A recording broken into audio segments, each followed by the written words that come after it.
Okay, so hi all, I'm Dr. Ignesh, your moderator for today's session. On the behalf of our Center for Economic Studies, CS Kampar Campus, I would like to wish all of you a warm welcome to our session today entitled The Overview of Enterprise Risk Management and Industrial Manufacturing Perspective. Okay, so before I introduce our speaker, I would like to remind you two important things. So please to invite your friends and also your relatives to join us, okay, via Zoom or our FB page. Okay, so we are going live now in our UTAR for you page. So please to invite your friends and relatives. And the second one is on the Q&A session, regarding the Q&A session. So if you have any questions for our speaker, please to provide your questions in the Q&A column. So it's on the bottom part. So please click and also provide your question. Okay, so let's back to the title today. Okay, on the risk management. So when let's glance back. Okay, on whatever happened. Okay, in our industry sector. So due to this pandemic, so we can see that over past few years. Okay, and also the past few months actually is getting serious. Okay, the impact of the pandemic on our industry, especially the Malaysian industry. Okay, so so what can we do? Okay, so here the importance is that we have to try to identify, okay, analyze, and also try to take the precautionary steps, okay, to curb the risk. So what is risk? How to curb the risk? So definitely we will have more information on this from our speaker, Dr. Yong Hui Nee, who will be the our today's speaker. Okay, so let's introduce our speaker first. Okay, so Dr. Yong Hui Nee is the Dean of the Faculty of Business and Finance, Kampar Campus. Besides, she also a member of the International Research Institute for Economics and Management Hong Kong, MEA, MFA, and also MIM member. And besides that, she also has the professional experience at the Fortune 500 and Forbes Global 2000 MNCs. Okay, she also has become the management rep for quality, environmental, safety, and health management systems, and a leader in the risk management program. So definitely we need to know more about that industry from Dr. Oyong. And finally, she has also actively published articles in high impact journals. She has been awarded research and consulting project not only by the local but also the international clients. And the last but not least, she was also a recipient of the Japanese Government Scholarship. So without further ado, I would like to pass this session to our speaker, Dr. Ayong. Hand over to you. Good afternoon. Thank you for joining our section here today. So I would like to share my slide, okay, for concerning our topic for this afternoon. So can you all see the slide? Yes. Okay, thank you. So just now I have thank you for Dr. Yuniswari's introduction. So I has been with the industrial sector for about 2 decades, as well as also in the public sector in one of the government agency. So now I'm in the more than 5 years in the UTAR FBF. And in the FBF, Faculty of Business and Finance, we have 8 bachelor program, which is in the accountancy, finance, banking and finance, financial economics, business administration, entrepreneurship, marketing, and retail management. We have also taught MBA program as well as postgraduate research for master and PhD level. And we are also planning for new programs in the risk management as well as in the logistics, supply and chain management. So let me begin the sharing for today. So for more about the program, I will roughly share about it at the end of this section.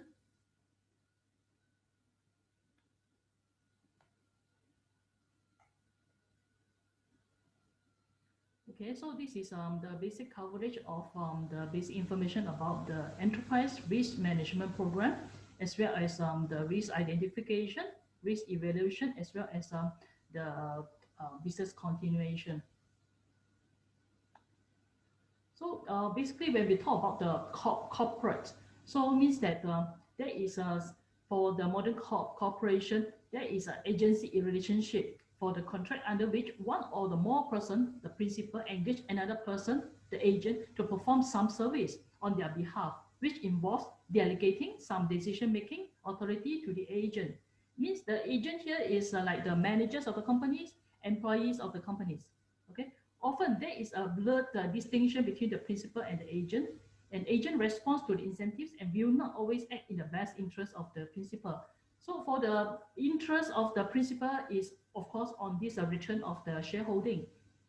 This in terms of the profitability of the company as well as the dividend, okay, to be enjoyed by the shareholders, as well as the return to the bondholders. So therefore, for this linkage is not related only in the company, but as well as there's external party, the stakeholders involved in this the corporation operation. And the agency theory is, however, limited in the view, okay, of how the enterprise risk management can help an organization to achieve its business objective and ultimately maximize shareholder values, as explained earlier. And this enterprise risk management is an integrated framework for managing the risk, market risk, operation risk, economic capital, and risk transfer in order to maximize the firm value. So therefore, for the continuation or the sustainability of a corporation, this is highly recommended to have this enterprise risk management so that the operation of it is also taking into consideration of some of the issues of this related to the agency theory.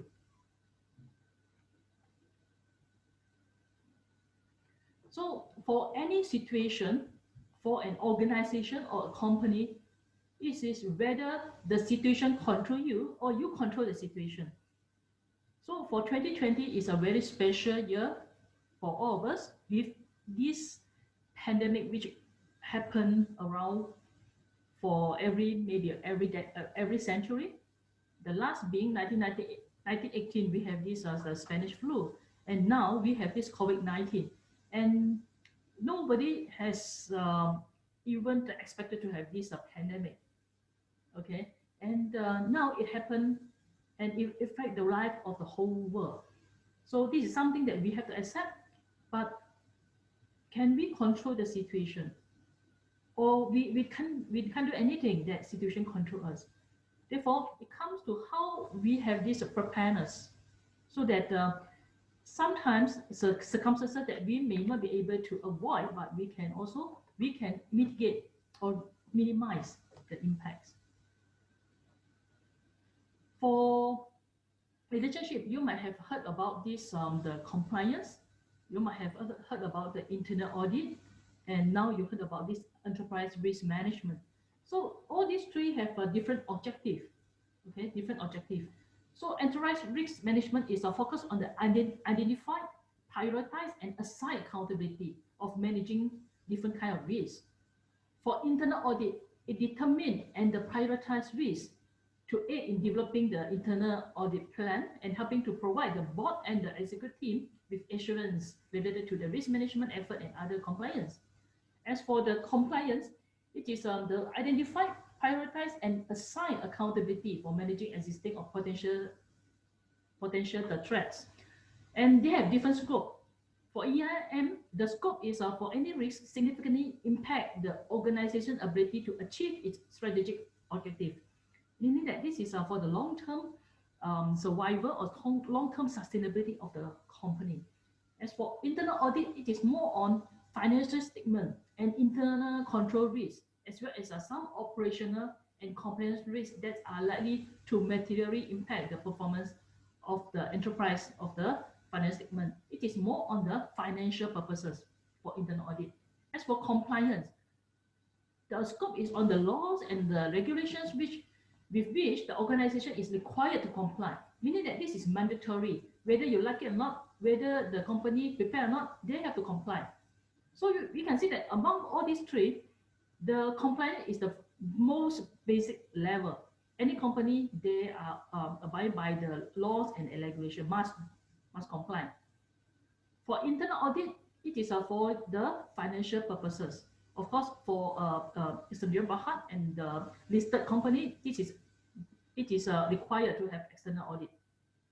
As for the ERM, it is for any risk that is impacting the whole organization for strategic purposes. Means that for the share, how to enhance the shareholder value in long term, okay, for the scope. So the scope is wider for the ERM. This is, you can see many patterns of this, the bow tie representation of the risk management. For any event, what we mentioned just now, example event is a disease called COVID or pandemic called COVID. But for an organization, a company, there are different kind of event or happening occurrences, which are the risk sources for the company, like the strategic risk, tactical risk, operational risks, compliance risk. And why we need to have it in the risk management is, if before the event happen, there is some preparation or identification or the risk or the threat of the threats, then of course there are consequences of this event. It could be in terms of the impact on the financially, in terms of the infrastructure, in terms of the reputational or marketplaces. But if we have if the company know beforehand of the risk or the threat, possible threats or the risk, then there will be a way to how to minimize or mitigate the consequences.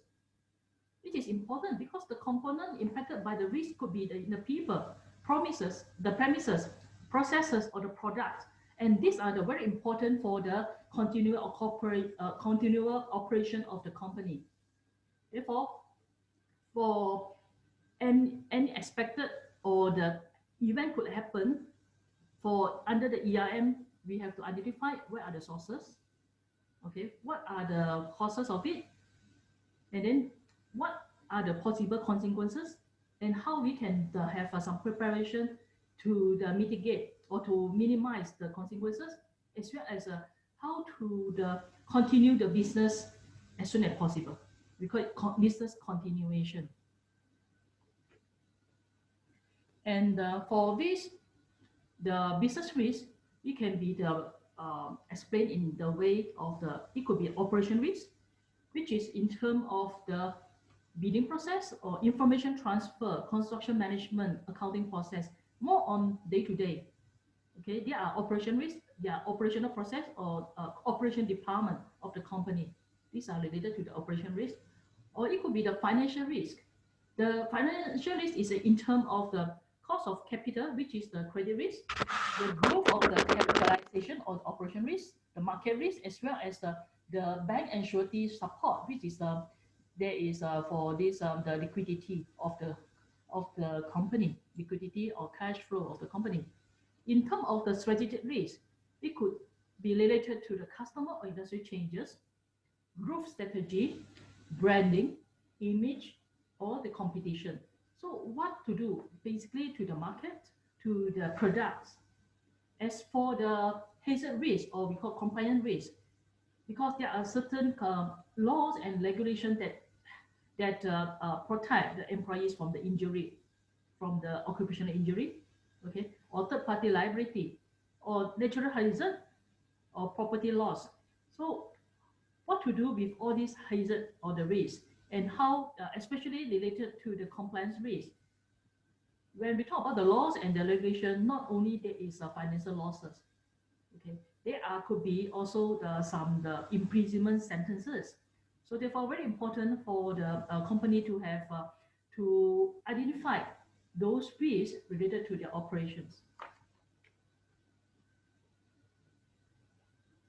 If we go into more detail, this enterprise risk management, you can focus on the areas such as reputational risk, something that related to the brand name. So the brand also is very important to protect the brand name. So sometimes for any for occurrences of a certain scandal related to some product, then the reputation will be at risk. And technology risk.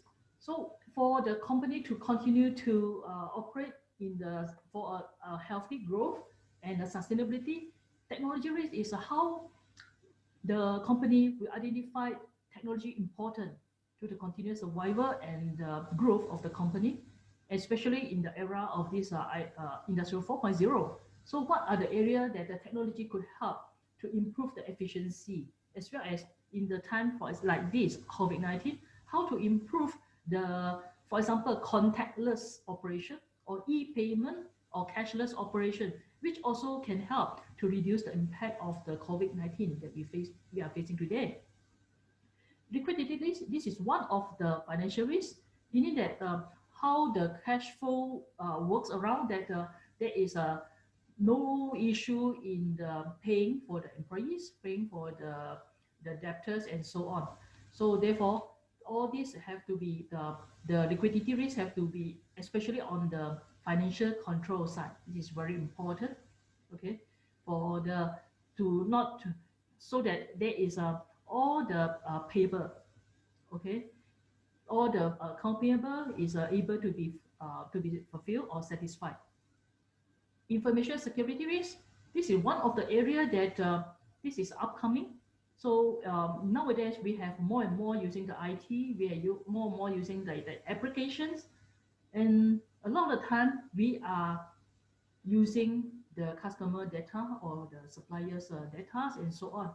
And especially for the data, for example, like the customer data or the employees data, those are related to, for example, for the legal requirement of the PDPA, Personal Data Protection Act. So how these are protected, okay, against the leaking out of this very essential information. Operational risk, those are the day-to-day operation and related to the different, for example, manufacturing. You have like, for example, warehousing and so on. Strategic risk, these are for what is a strategic direction, okay, of the company. Like just now we have mentioned just now, we have, for example, the growth strategy, new product development, and so on.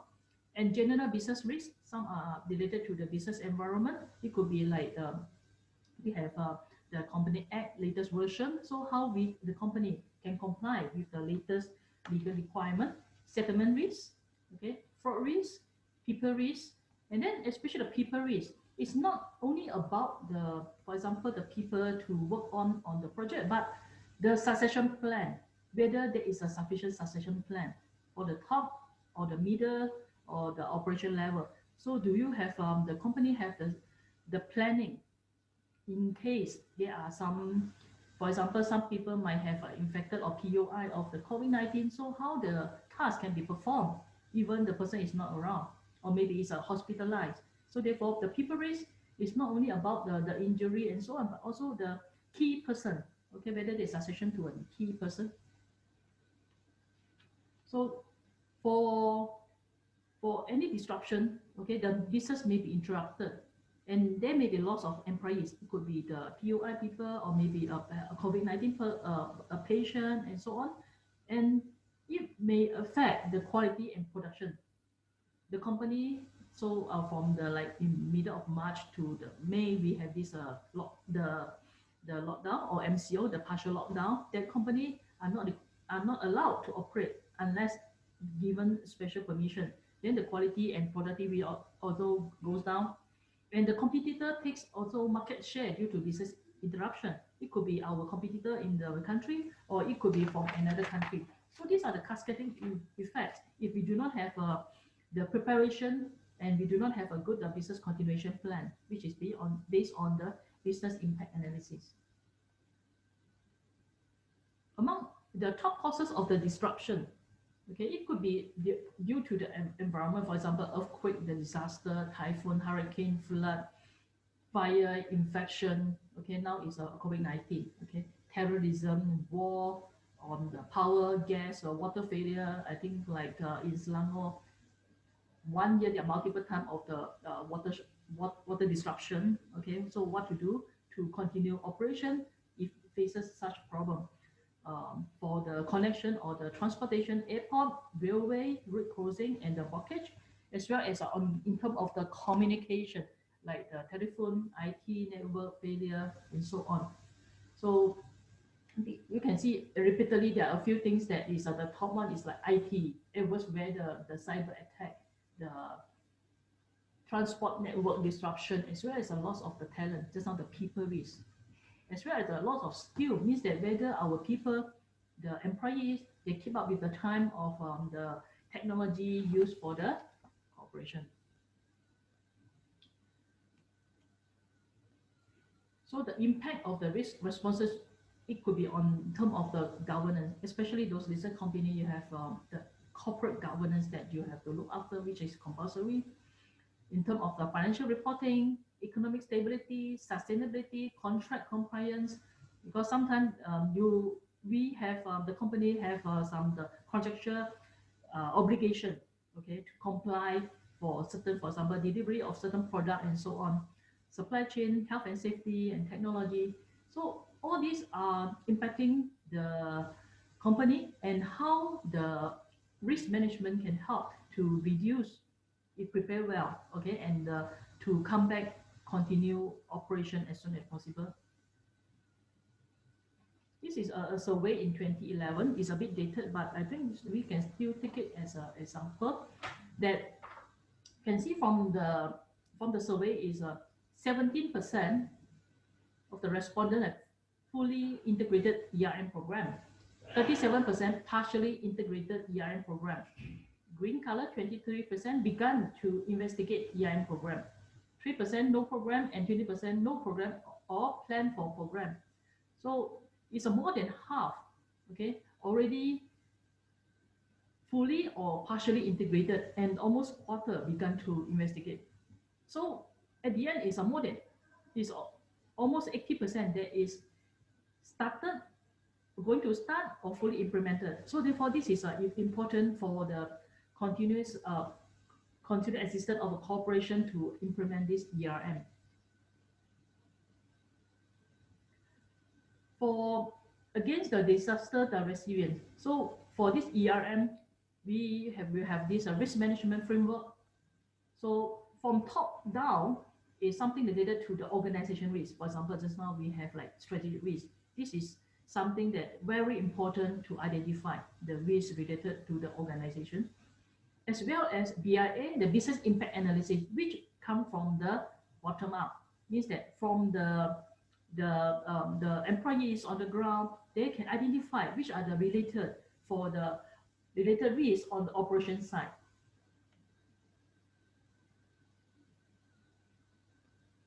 So very importantly, I would like you to have the take home these three. Okay, identify risk, evaluate the risk, and control risk. This is three important for the ERM. Okay, the rest is we can only measure, then only we can evaluate. Okay, monitor is after control, we need to see the outcome or the preparedness, then we monitor for betterment and the review. Report risk, after report, we need to review.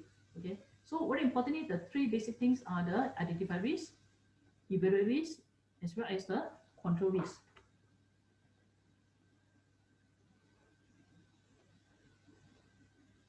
One of the way to do is identification of the critical functions. So whether there is a guidelines for deciding if the function is critical to the services, for example, what would happen if the section stop functioning? So just now we're talking about there are different areas to look into. So what area? So you can come up using this format to identify which are the critical function, okay, for the organization. So look at what are the functions. Who are the emergency management role? Means that escalating from the employee level, supervisor, maybe the manager, general manager. So what are the emergency management role? Ask, is there an impact on human welfare, environment, or security?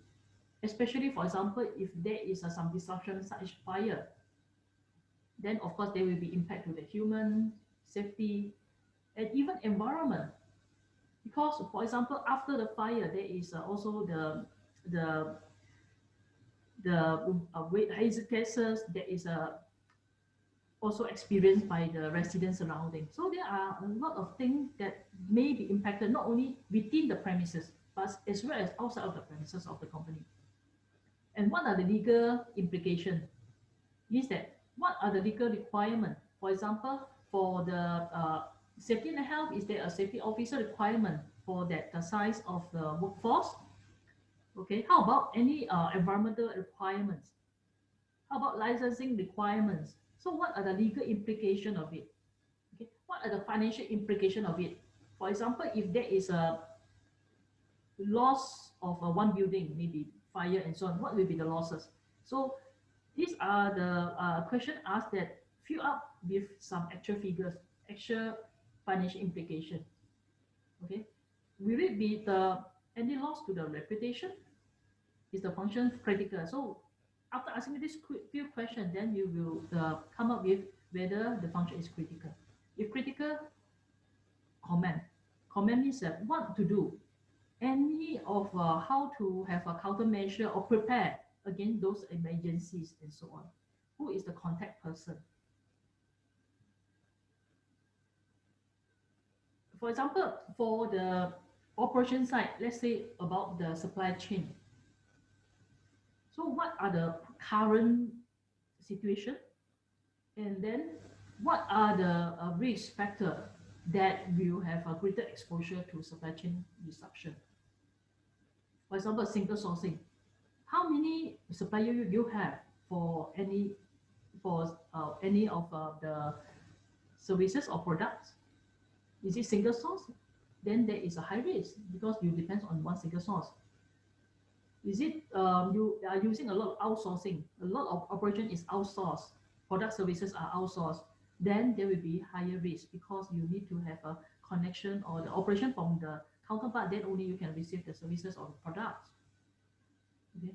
If there is a more increasing product portfolio, means many product lines, or there are many the new product introduction, then you have also higher exposure to the supply chain disruptions. Or increasing the manufacturing footprint means that we have more plants, more branches in different states or different countries. Global supply chain means that if we have multiple suppliers, not from local, from outside, from overseas, then it involves the gateway. So it could be the seaport, the airport, then there is also some exposure to the supply chain disruption. Demanding or the press release times, which is also related to the linear inventory, because you have your turnaround time, your spare stock is very limited. So therefore, these are the exposure consideration that you consider, for example, related to the supply chain. And then for the after identify some risk items, risk category, then the company may have a certain consequences level, give some rating. This is just an example. It depends on the companies. It could be if rating of the 1 to 4 is a low risk, means managed by the routine procedure, SOP will do. Okay. If a rating is a 5 to 7 for the consequences, there's a moderate risk, means there is a management responsible must be specified. Or if the rating is 8 to 10, means that it's a high risk that senior management attention needed. Or 11 to 12, the consequences level that extreme risk, immediate action required. So it depends on the company how to the tolerance level. Okay, but of course there are something that very important for continual operation. Then you need to have make it a high risk or extreme risk that you need to have immediate and the higher position, the higher executive attention.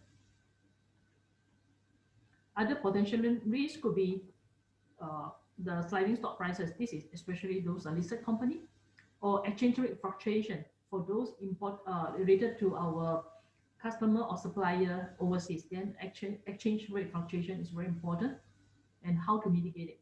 Okay, and that claim the scorching, crude oil crisis, entrance of the rivals, reduced size of the market, and serious fuel complaint or return.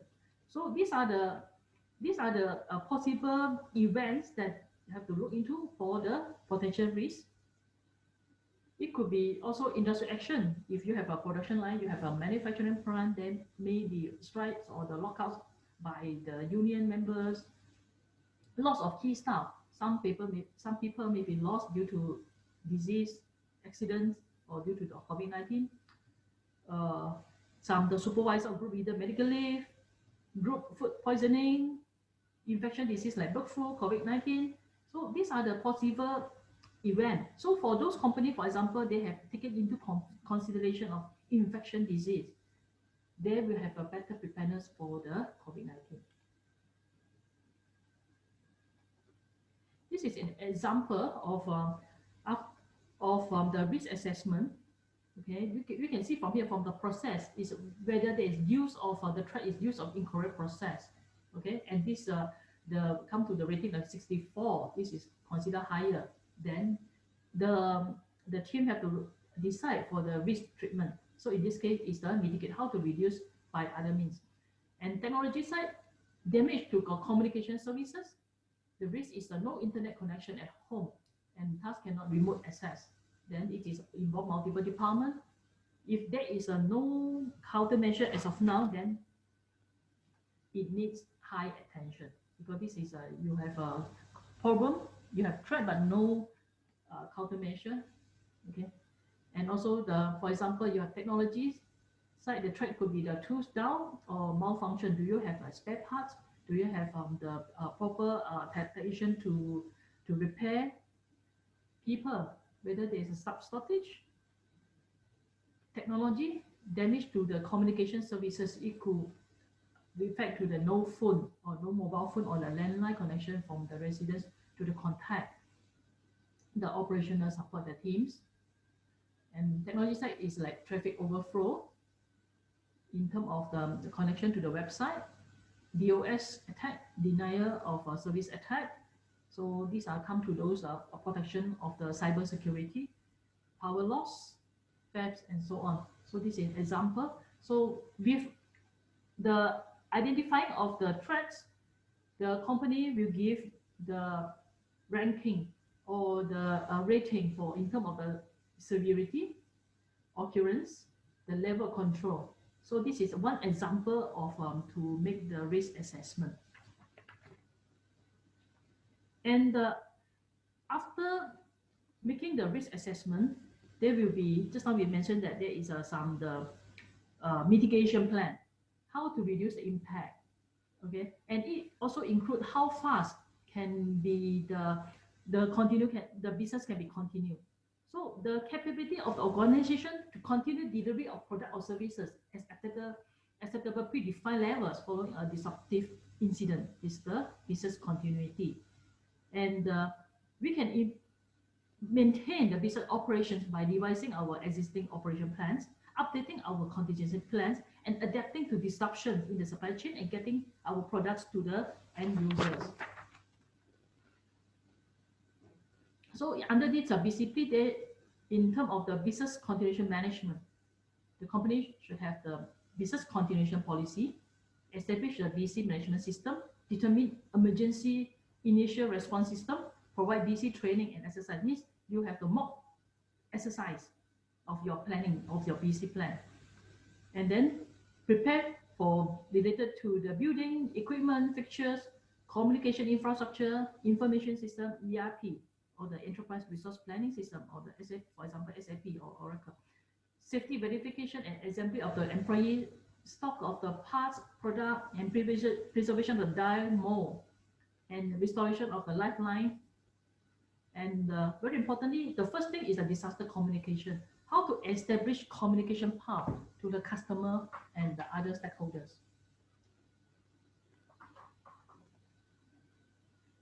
So this continuation plan contains elements such as statement of the acceptable level of functioning.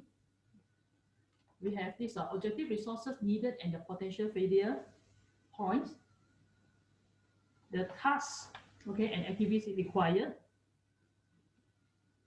procedure and processes involved, supporting documentation and information, structure to support the plan, description of the personnel duties and responsibility, describe independencies among the various departments. So after the risk assessment, there should be a business continuation plan. And this plan should continue to contain elements as I mentioned here. And during the crisis, okay, very importantly is the risk communication become a key component.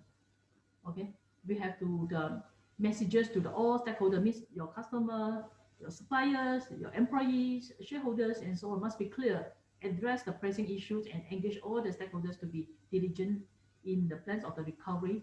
And communication must demonstrate that the senior management is committed to maintain an environment of transparency in making the decision.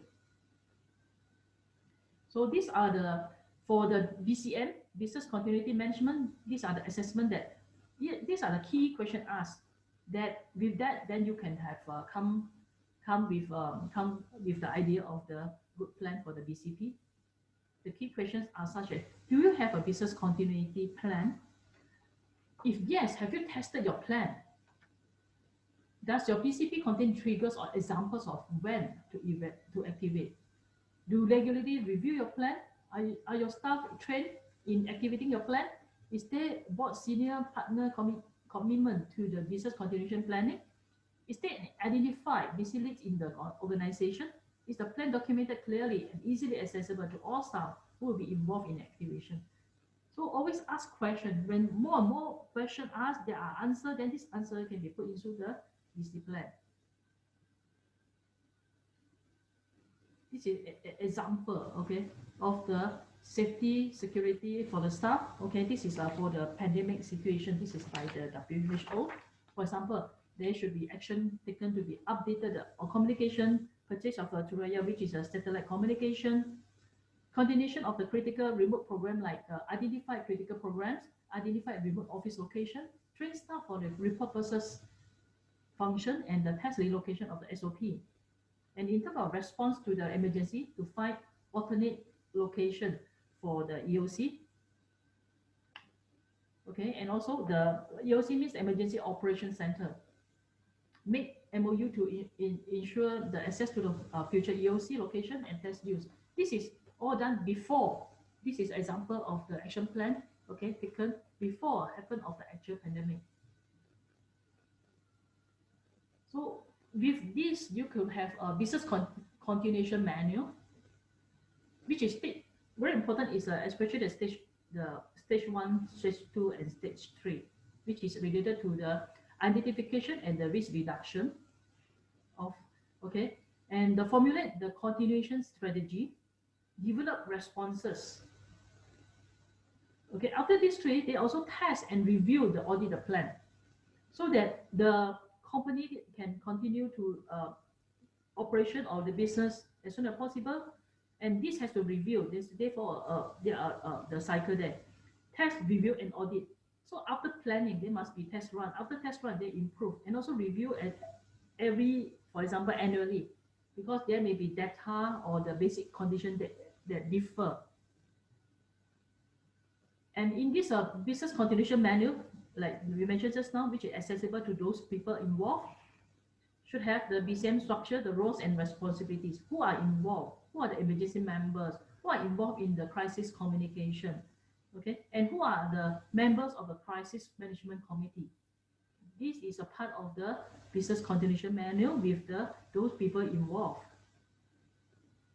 And you should have something like at least you have the emergency contact network, or the communication path, or the communication tree. So from the top to those executive level.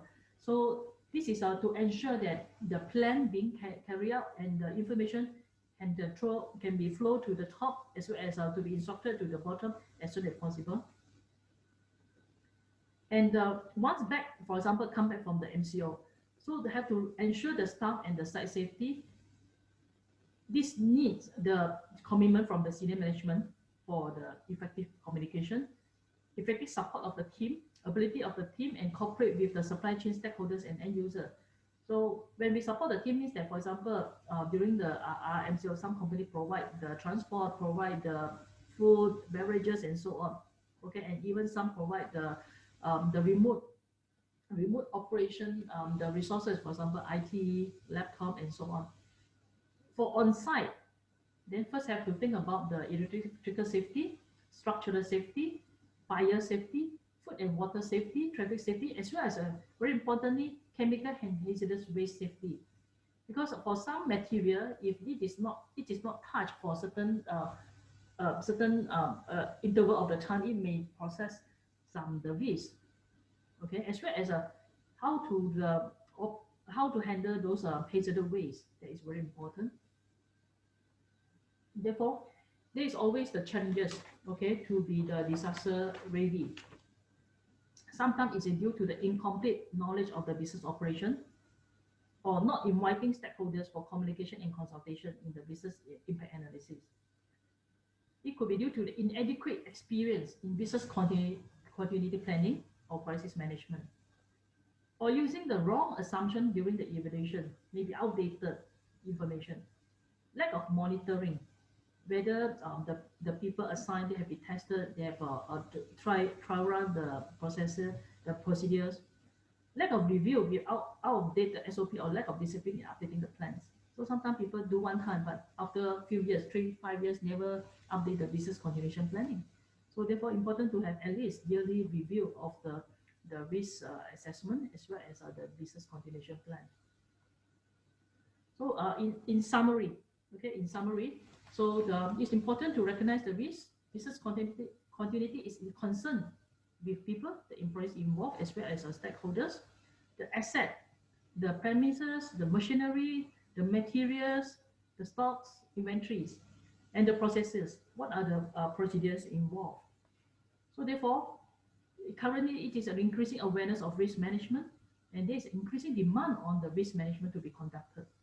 So it's important to find out the option to mitigate those risks and to have periodical monitoring for better risk control. And in a crisis, beware of the danger, but recognize the opportunity.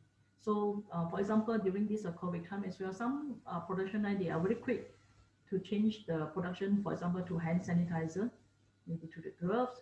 So therefore, there is a danger, but if we can, the company can move fast enough to adjust the manufacturing processes good enough, then can still take the opportunity even though there is a crisis. So this is a part of the paper that I have written in journal, okay, for the case study. And recently I also carry out this the impact for those SMEs, and about the how some companies may take involved in export using the e-commerce and having a higher the risk appetite that they can improve with their export performance.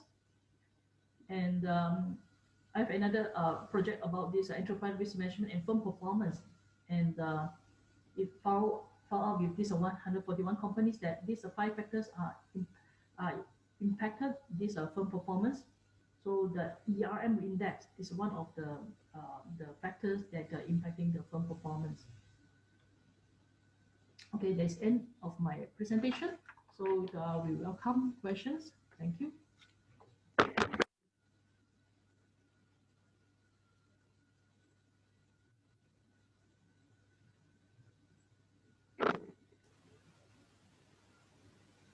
Dr. Vinis, up to Okay, you. okay, attendees, if you have any questions, please provide in our Q&A column. Okay, so while waiting for the questions, yes, Dr. Ayong, can I have I have, yeah, maybe we have one here. No, so far. Okay, so can you give us the review of the risk management in our Malaysia manufacturing industry? So how is the risk management? I do not carry out the survey or the research project on it, but based on my experience in the industrial factor, Mm-hmm.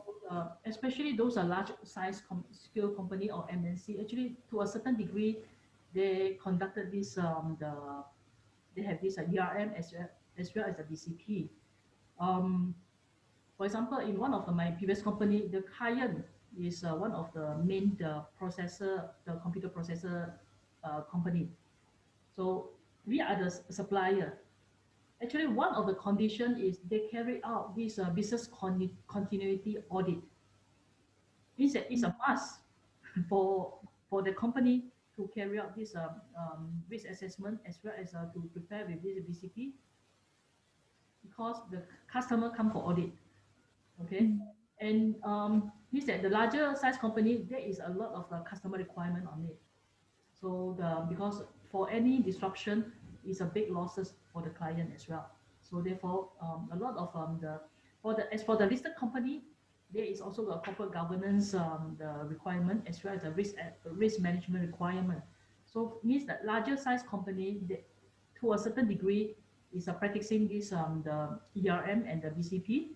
Okay, but of course, come back to the question just now. We have this these are the challenges. These challenges always happen. Means that the risk assessment is not thorough. Okay, inexperience in the crisis management means that there is a no dry run, there is no trial run, no the people are not informed, they are not trained. Okay, and wrong assumption, lack of monitoring, lack of review. These are the main challenges. So Mm. something is already established, but there is no renewal, no update. That is a problem. Mm. Okay, yeah, we have questions here. First, are ERM or ISO two distinct systems? Which is more popular? Okay, so for this, the enterprise risk management, we have this system, but this is currently is a guideline. It is not for certification. It's a guidelines for the company to perform. Okay, for ISO, basically, there are so many ISO systems. For example, 9,000 for those 9,000 series for the quality management, 14,000 for the environmental management, and the 18,001 for the occupational safety and health. We have others like the ISMS, Information System Management System, even for this business continuation management. So I think for the company wise, it is all for basic requirement. Just now at the beginning of the presentation, talking about the compliance. The basic thing for any company to do is compliance. There is a basic minimum level comply with the law. And then most of the time for this ERM is a lot of the time is because of the condition by, let's say, because of the listed as a listed companies, or because of as the requirement from the customer. If you don't carry out this, you cannot get this contract to produce for your customer. So it is not EIM is not like whether even like ISO as well. These two is uh, sometimes the customer will impose condition for you. In order to get the contract, you must have certain ISO, you must have the EIM, BCP. Okay, but we think about it. So just now when ISO talk about certain system for quality, for the environmental, for the occupational safety and health, and this EIM is cover the all-rounded operation. So it is important. Okay, all these ISO or EIM is important for the company, but it's up to the company whether you have the resources to manage it. Okay, sometimes if you some may get, for example, the consultant to run one time of the ERM and BCP, but who are the next person? Are the next person trained? Just now we talk about the staff risk. Whether there's succession person, after the key person left, there's another person to take over the job. I think especially those are smaller scale company, it's a problem of the staff risk. When a certain key person left, there is no continuation. So it depends on the company direction and the commitment of the top management, okay, on which system that they would like to be certified. And even ISO actually not necessarily to be certified. Any company, any organization can use this ISO to build up their internal system.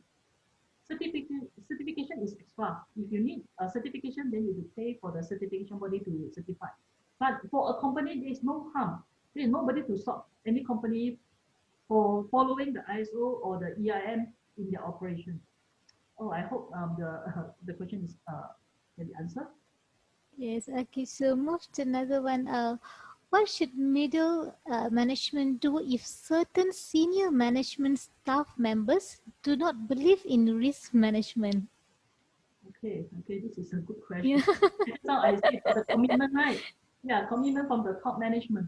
So at the beginning of the slide also I mentioned the presentation about the agency theory.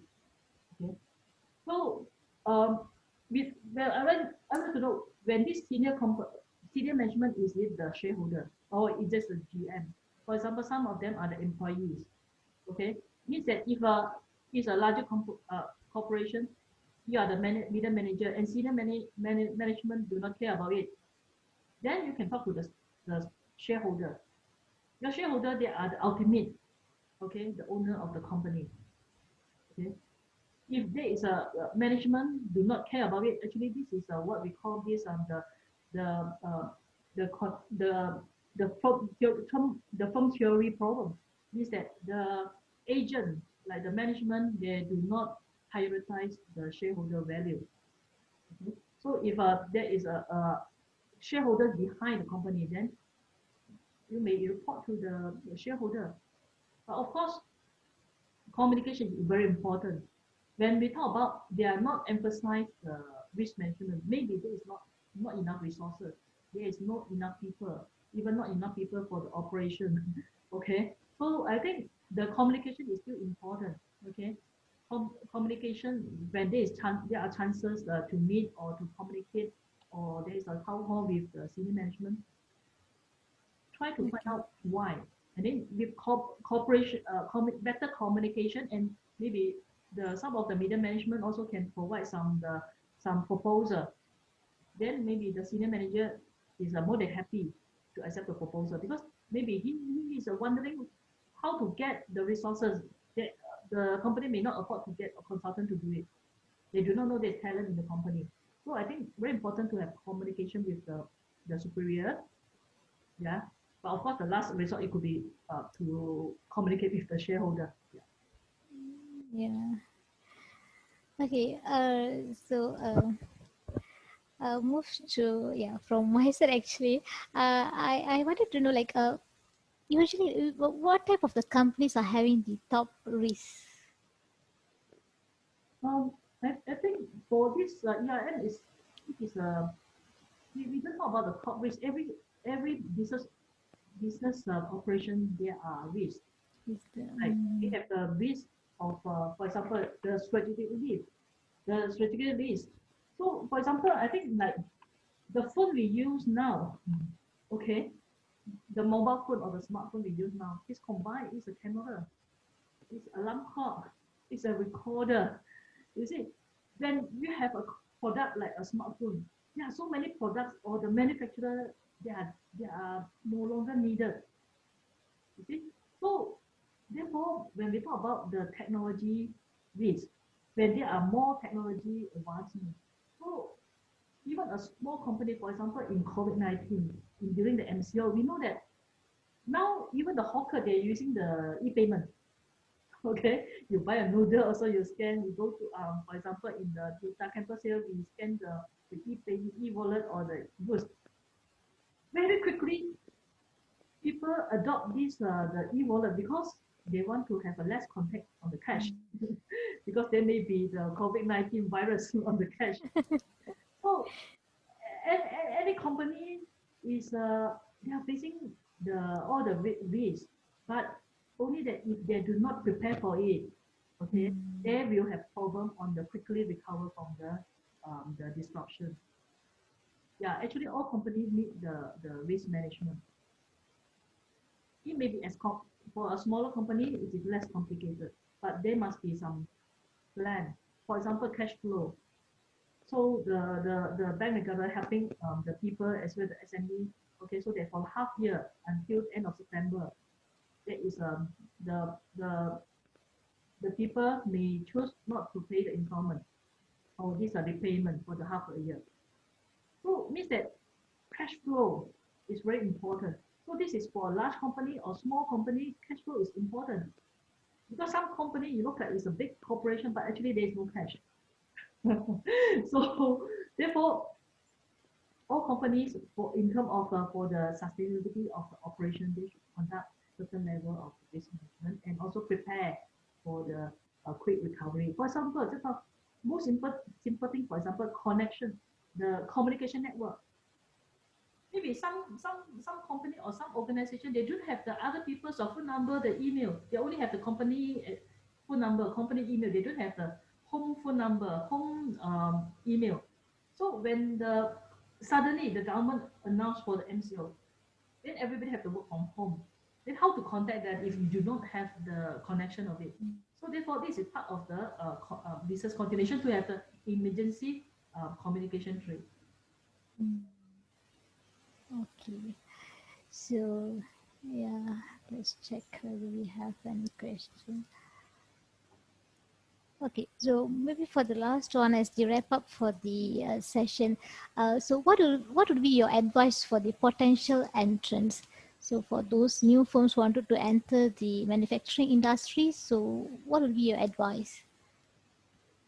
I think for any company or the startup, before before, like for example, we have entrepreneurship program. Okay, some student would like to go for the startup. So normally to entrance for a new area or start up our own business, I think first thing you have to do is start with SWOT analysis. Okay, so if you think you can become a entrepreneur, okay, what is your strength? What is your weaknesses? And then in external environment, what are opportunity and threats? So that is the basic analysis before you make a decision whether to go into the business. And of course, after that, you have to think about our ever-changing environment. And as of now, it's talk about the technology. So actually, with this I 4.0, it is more easy to have a startup than before, because a lot of people, they can start up with with an apps, okay, and they can start with a smaller number of the employees instead of have to rent a place, an office. That is no longer required. So start with the SWOT analysis, yeah, then That's also it. embrace the technology. Yes, totally agree actually. Okay, so we have another one here. During MCO, many companies face operation issues due to stagnant cash flow. What can be done for this? Hmm. Okay, so I think earlier we have this the financial risk, right? So if the company have done the financial risk, so financial means in the terms that one of it is about the liquidity. Okay, so for this question, I think very importantly now, especially for the bank negara, they are encouraging people to talk with the banker. Okay, so similarly for companies, okay, so the talk with the supplier, okay, on how can rearrange, okay, or talk to the bank how to rearrange the loan. So even now, October is a very critical for some company. So please contact your bank as soon as possible. For bank, they would like to recover the loan. As long as start paying, they are happy. Okay, so just do not disappear from the bank. Okay, as for the maybe other the company that is some you need to pay, so discussion or the negotiation. So the operation issue wise, therefore, for any company, I think just like our individual, we need to have our financial management. At least there should be some the certain months of the buffer. Okay, 3 to 6 months normally. So therefore, for company that face such a problem, I think very important is to communicate, because for their counterparts, they are more welcome if you can continue than you disappear. Okay, I think negotiation, but sometimes uh, even if you, for example, you face a cash flow because your customer do not pay to you, then maybe somehow you need to have like agree to the barter trade. For example, sometimes they cannot pay money, then you take some of their products. So I think negotiation is very important. Rather than you collect nothing or you cannot pay anything to the bank, I think keep communication open. Okay, next, what about the payroll to the employees? Okay, so I think from the government, they provide certain incentive or certain subsidies, okay, for those company continuing operation. But of course, there is a certain period and also certain condition and certain amount only. So for company where we have this problem, I think very sadly, I think we see a lot of close down, especially for example, a cafe, restaurants, some kindergartens, those travel agencies, the service related is very very badly impacted. So for those, that is a very the sales or revenue dropped to almost nothing. So I think it's a come back to the negotiation with the employee, because if there is a no customer, the only thing is a close down. So, but if that's why we can see a lot of the cafe, restaurants, kindergartens closing down. Okay, but for those still have some customer, for those still have some customer, then maybe have to nego with the customer. You can see, for example, another area that is impacted a lot is the traveling, right? The airlines in Hong Kong, in other places in Malaysia, Singapore. So another way is to, in order to maintain the employees, another way is to have a widespread of this maybe the salary reduction. So that is to maintain the talent if agreeable by the employees. Normally you need to nego with the employees. So because on the other hand, if there is a no revenue, I think the company, they are very difficult to maintain the employees. But I think please have an open communication with the employees. To a certain degree, they may be agree to have some cut in the salary for a certain month. But of course, this must be based on the fact that there is the company effort as well to get customer, to get sales, and so on. And beside talking about the salary, I think the company have to also like use this opportunity from the risk, use turn into the opportunities. Like you see, like the certain zoo, right? Certain zoo, because of the MCO, they cannot get the visitor. They put it online, and the people have to pay to get the view some certain animals that you like. Or for example, some also the traveling company also they use the virtual tours that you collect payment. So I think not only cast the expenses, but also use the technology on the new way on how to the generate income. So I think not only the cost, okay, very important to have the cut expenses, reduce some expenses, but in the same time to have a new the product, new services that can using the technology. And of course, for example, even like the renter, maybe can also the negotiate with the owner. Okay, I think I believe in the past few months there are a lot of landlord or owners that are very understanding. Even for example, our UTAR students are landowners or the landlord, they also actually take less renter or maybe they wait for a certain month. So I think negotiation, come back to communication and negotiation to the stakeholders. Okay, I think that's all. Yeah, thank you very much, Dr. Ayong, for your sharing. I believe that you have provided valuable insights not only to the employer, but also employees and also students who are interested to become the entrepreneurs. Okay, so maybe you wanted to continue with the program promotion? Okay, I would like to explain our this our program. Okay, in the FBF Utah.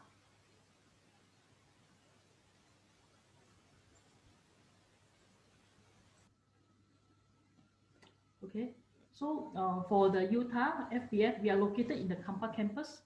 We have a beautiful campus. Okay, have you got the screen?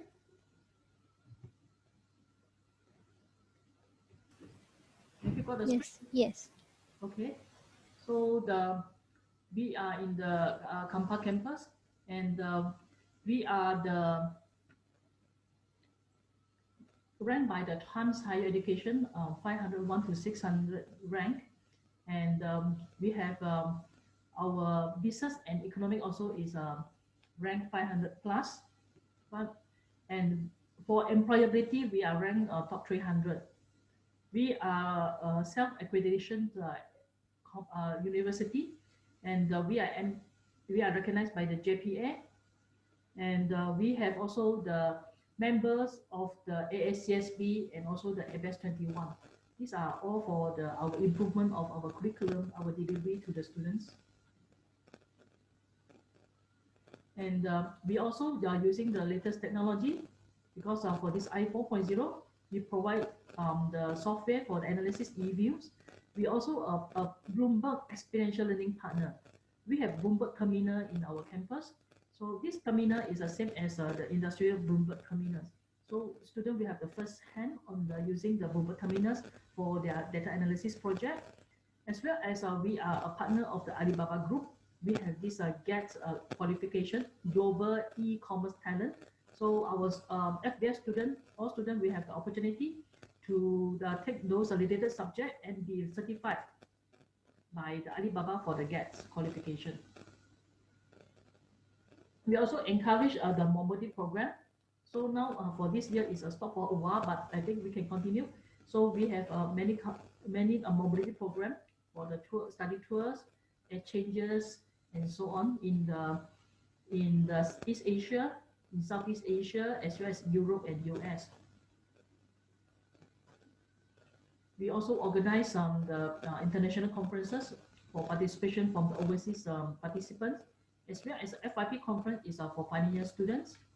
These are to incorporate the culture for the research and to get the new knowledge. We also have this the sharing with the public on our research finding, as well as a dialogue with the industrial leader. We have in the past we have this real estate forum, as well as the awareness of the cancer prevention. We also have our industrial advisor, okay, from Fuji Electric, okay, and also from the JBL Circuit, who are also conducted talks for our students.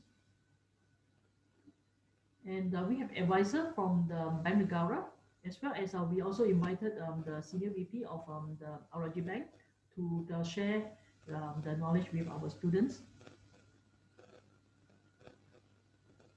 We also invited the guest lecturers from the overseas, like from the UK, University of Greenwich, Dr. Chan, as well as our external examiner, Professor Ma Yue from the City University of Hong Kong. So these are the students will have the opportunity to learn not only from UTAR lecturers, but as well as the overseas lecturers.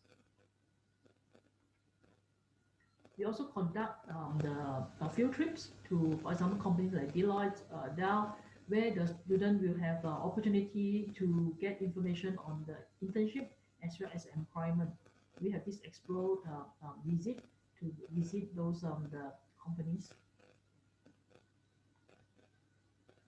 Our student also active in applying the knowledge. For example, in last year, our student was the champion, Malaysian champion, national champion for the CFA Society Ethics Challenge 2019. So we encourage our students not only study exams, but as well as to take part in the external competition.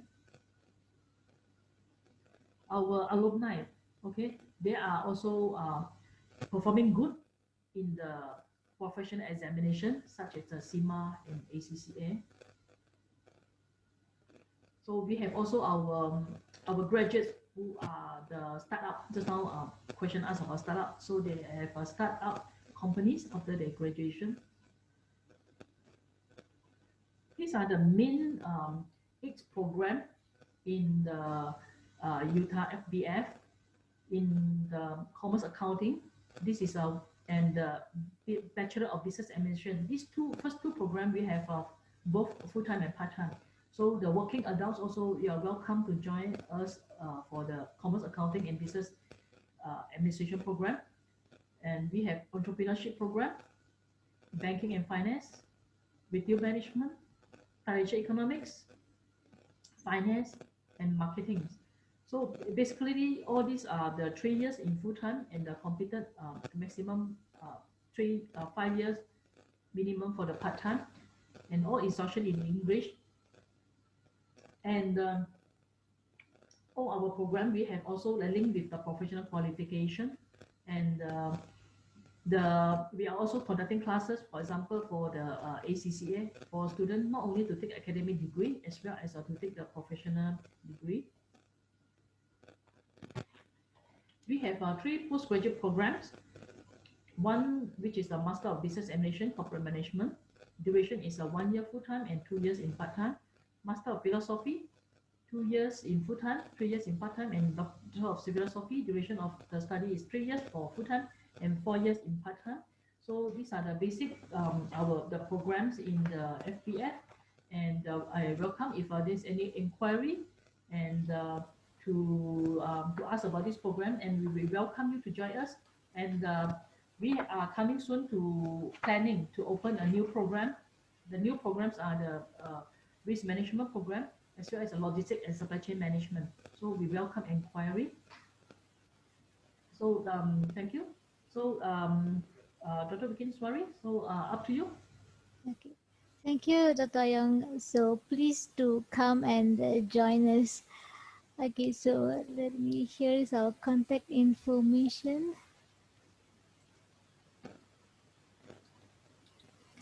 Okay, so here's the contact information. You can contact our FGO, okay, our Faculty of Business and Finance, and also our DPP for more information. So that's all for our today's session. Thank you very much. Thank you again, Dr. Ayong, and thank you to all attendees to participate in our webinar today. So take care and have a good day ahead. Thank you.